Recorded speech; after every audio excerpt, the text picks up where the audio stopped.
Registration is underway for an annual East Texas conference dedicated to making sure training is available to the men and women who serve the foster children in our communities. Our Erica Holland has a closer look at how you may be able to get involved. It's this week's Gift of Love report.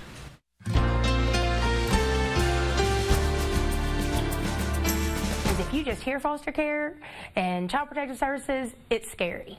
So this kind of opens up that opportunity to make those connections. Anna Thomas, Vice President of the East Texas Network for Children, says preparation is well underway for their 35th annual training conference in Tyler. A lot of CPS workers come, CASA workers come, anybody that has anything to do with children in foster care, foster parents, foster to adopt parents, even babysitters. This is in addition to therapists, probation officers, teachers, youth leaders, and more.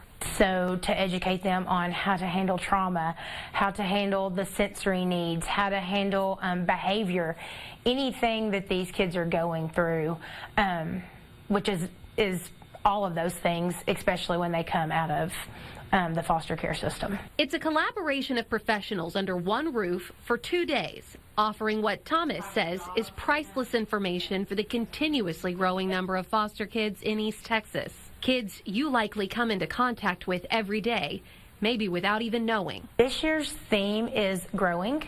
So we just want to grow people's knowledge. And since the pandemic, they're hoping for a return to pre-COVID attendance. People won't step forward because they don't know. They don't know the need. They don't know what it looks like. So just to get people back coming to things like this and just making those connections with other people that are walking through the same things they are. Erica Holland, KLTV 7 News. For more information on how you can register for the East Texas Network for Children Conference, go to kltv.com, click on our Community tab. There you will find our Gift of Love section. The sign-up information is in this story.